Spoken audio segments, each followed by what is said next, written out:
Do you need to change the brake discs and or pads on your Citroen C1? Stay tuned and let me show you how.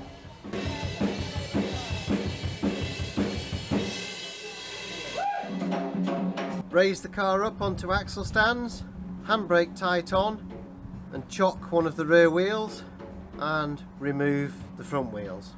This is quite a dirty job, so I suggest wearing gloves.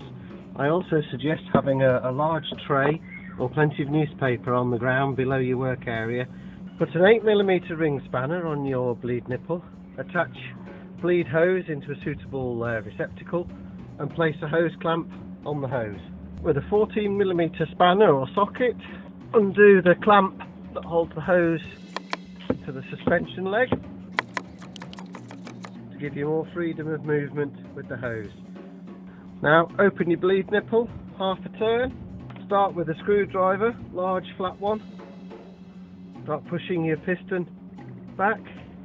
You can probably see the fluid starting to move down the tube. I like to then go to a wide bar because I feel it gives more purchase and more even pressure on the piston, and push the piston all the way back in the caliper, and close your bleed nipple. Take your hose off the bleed nipple. Now with a 13mm socket or spanner, loosen the slide pin bolts. I suggest removing the bottom one first. The top bolt has a thread lock patch, so you should find that your new brake pads come with two new bolts for the top position, and you may find that you can't undo that one by hand and you have to use the spanner all the way.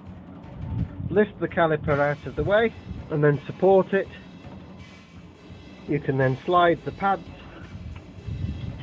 out of the carrier using a flat blade. I'm not worried about damaging the pads because I'm replacing them. If you're only replacing the pads, you don't need to do this step, but because I'm replacing the disc as well, I need to undo the carrier bolts so that I can remove the carrier, otherwise I can't get the disc off. I suggest using a breaker bar, a 17mm socket, and then you'll be able to get them off with a normal ratchet handle.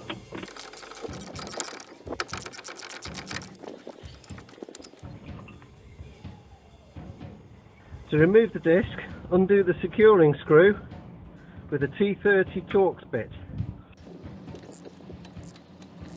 The disc should come off now, but in all likelihood, if it's been on there a few years like this one has, you're going to need to give it a good smack to get it off.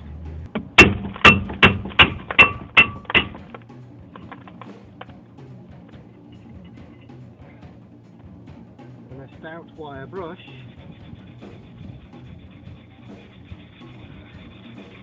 to give the hub face a clean. Use a small but stout brush to clean into the radius where the disc mounts. New brake discs come with an oily coating to prevent corrosion.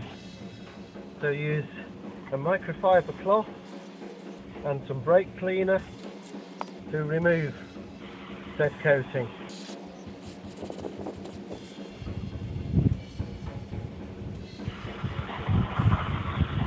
Also just give the inside surface in there a once over as well, because that's the surface that interfaces with the hub. Now you can offer your disc up, making sure to orientate it correctly. Start your screw by hand. In my opinion, the discs should come with a new screw, and if you can, I'd suggest that you get a new one. The carrier has 4 clips on it, which can easily be removed, which is what the brake discs run in. Those clips in place, and run your wire brush. Clean off all the dust and dirt. Give it a once over with some brake cleaner. Now prise back these boots, you can pull out the slide pins. Put some brake cleaner on your cloth as well. Give the slide pins a really good clean. The holes that the slide pins go into are blind.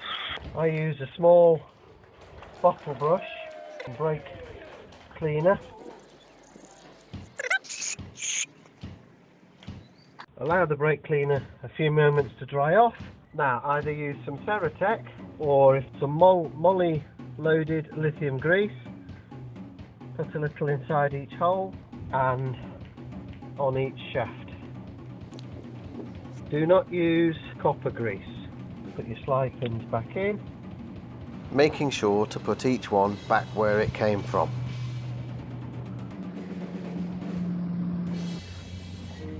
Apply just a little Ceratec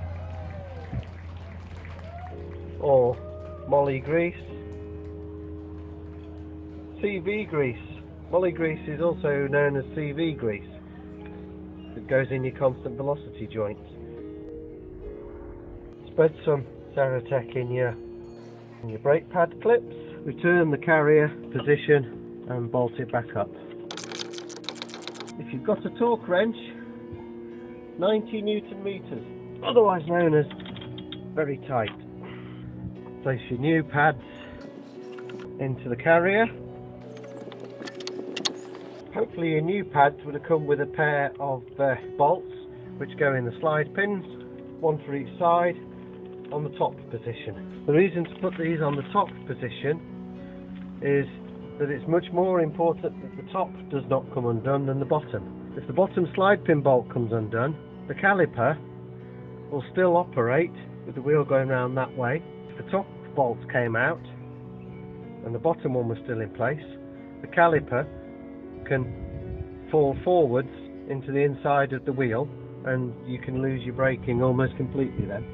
Believe it or not, that is an issue that I have experienced. Slide the caliper into position. Once you've got the new screw into position a turn or two, you'll find you then need to take it the rest of the way with a spanner. You may not be able to turn it by fingers. You might also find that the head is a different size. 30 Newton meters. Don't forget to remove your hose clamp and put your hose bracket into position. And as I was about to say then, make sure that you reconnect the pipe to the bracket on the strut. Pump the brake pedal a few times, make sure that it goes hard so that the pads and the pistons are all brought into contact. And yes, I've been a complete idiot. Guess what I managed to do? Yes, I managed to delete the last little bit of video off my camera before downloading it to my laptop. So yeah, brilliant. But luckily we'd finished the job pretty much.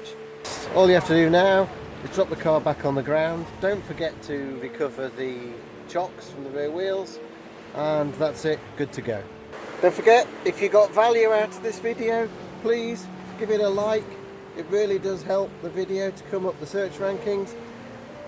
Add any comments you've got, any experiences you've got that can add to the collective consciousness.